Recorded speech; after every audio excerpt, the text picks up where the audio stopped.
Right now, as you watch this, there is a very good chance you are also doing something else. Maybe your phone is in your hand. Maybe a chat window is open. Maybe you are half listening to someone in the room or mentally composing a reply to an email you read 20 minutes ago. You feel productive. You feel like you are handling it. And your brain is lying to you because what you are actually doing right now is failing, rapidly, repeatedly, and in ways you cannot perceive, and by the time this video is over, you will never think about your own attention the same way again. Here is the thing almost nobody understands about multitasking. It does not exist. Not the way you think it does. When you believe you are doing two things at once, your brain is not processing them simultaneously. It is switching between them rapidly, like a television flickering between two channels so fast you think you are watching both shows at the same time. But you are not. You are watching neither show properly. You are catching fragments of each, and your brain is filling in the gaps with assumptions, guesses, and fabrications.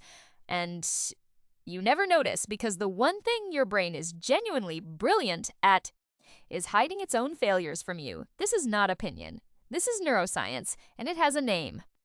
Researchers call it task switching, and it carries a measurable cost that shows up every single time you do it. In 2001, Joshua Rubinstein, David Meyer, and Jeffrey Evans published a landmark study that quantified exactly what happens when your brain switches between tasks.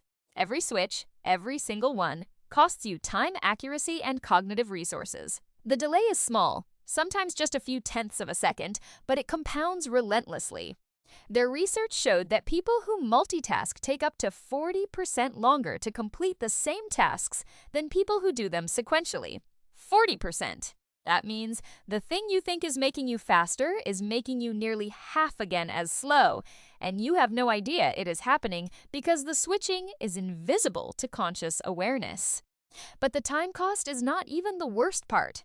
The worst part is what happens to the quality of your thinking while you switch. Every time your brain leaves one task, it does not cleanly exit. It leaves behind what psychologists call attention residue, a term coined by Sophie Leroy at the University of Washington.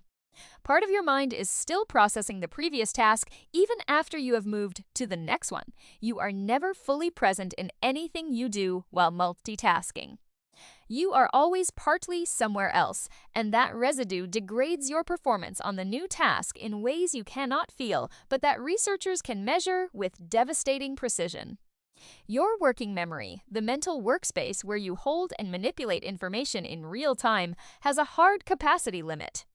In the 1950s, the psychologist George Miller famously proposed that humans can hold roughly 7 items in working memory, plus or minus 2.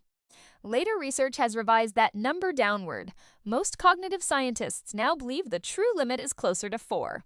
4 chunks of information. That is it. That is all the mental workspace you have for conscious processing. Every task you add does not expand that workspace. It subdivides it. 2 tasks means each one gets roughly half of your already tiny capacity. 3 tasks means each gets a third. And here is the part that should frighten you. You cannot feel the capacity shrinking. Your subjective experience of your own competence remains intact even as your actual performance collapses. This is why multitaskers consistently rate their own performance as excellent, while objective measurements show it is among the worst. Stanford researchers Eyal Ophir, Clifford Nass, and Anthony Wagner demonstrated this in a now famous 2009 study. They took people who identified as heavy multitaskers, people who were proud of it, who considered a skill, and tested them against people who rarely multitask. The results were not even close. The heavy multitaskers were worse at everything, worse at filtering irrelevant information, worse at organizing their working memory, worse at switching between tasks, the very thing they believed they were experts at. They were not good at multitasking. They were good at feeling like they were good at multitasking, which is a completely different thing and arguably a more dangerous one. Because the feeling of competence without the reality of competence is a recipe for confident systematic failure, and the brain has a specific reason for creating this illusion. Every time you switch tasks, your brain releases a small hit of dopamine, the neurotransmitter most associated with reward and novelty seeking. Checking your phone feels good. Jumping to a new browser tab feels productive. Answering a notification feels urgent and important. Your dopamine system does not care about quality or completion. It cares about novelty and stimulation. So your brain is essentially rewarding you for fragmenting your own attention, giving you a small neurochemical treat every time you do the thing that makes you perform worse. It is the cognitive equivalent of a slot machine, intermittent reinforcement that keeps you pulling the lever even though you are losing. And this is not just about productivity. The effects of chronic multitasking extend far beyond getting work done slower. A 2014 study at the University of Sussex used MRI scans to examine the brains of people who frequently use multiple media devices simultaneously, texting while watching television, browsing social media while on a video call. What they found was structural.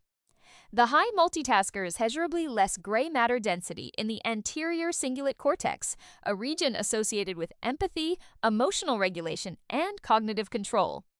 The brains of chronic multitaskers were physically different, and not in a good way. The region responsible for helping you care about other people's feelings, manage your own emotions, and maintain focus on what matters. That region was diminished.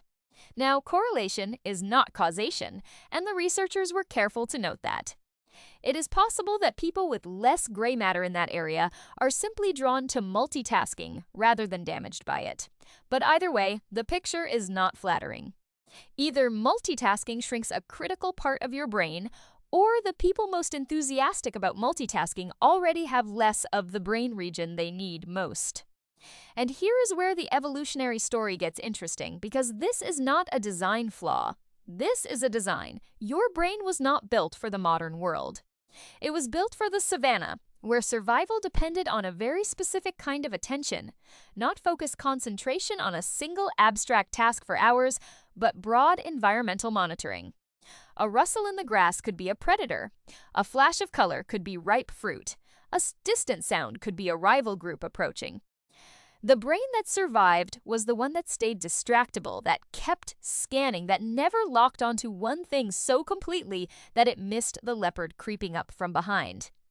Your inability to focus on a spreadsheet for more than 11 minutes, which, by the way, is the average time before an office worker is interrupted or self-interrupts, according to research by Gloria Mark at UC Irvine, is not a bug. It is a feature.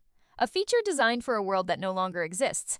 The savannah rewarded scattered attention. The modern knowledge economy punishes it. But your brain does not know that.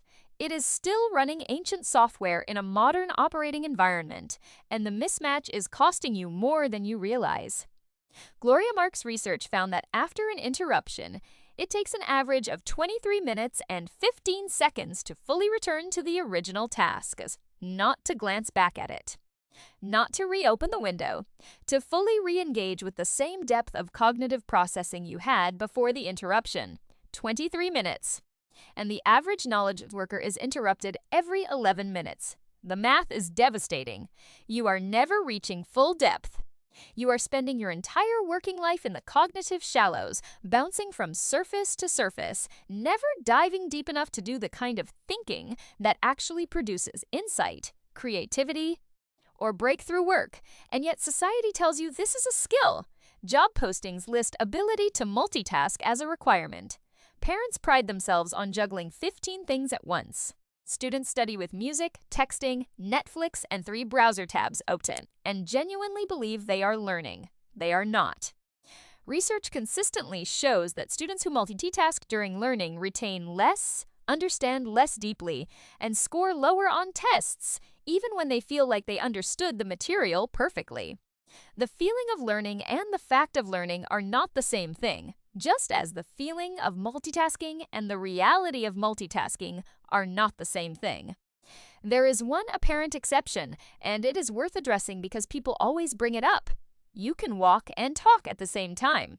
You can listen to music and drive. You can chew gum and think. This is true. But these are not examples of multitasking. These are examples of pairing an automatic task, something your brain has practiced so deeply that it requires almost no conscious processing, with a conscious task. Walking is automatic for most adults. Driving a familiar route is largely automatic. Chewing is automatic. The conscious processing channel remains available for the other activity. But the moment the automatic task demands conscious attention, a car swerves into your lane, the sidewalk is icy, the gum gets stuck, one task collapses. The illusion of parallel processing evaporates because it was never parallel processing to begin with. It was one conscious channel handling one thing at a time, with an automatic subroutine running in the background.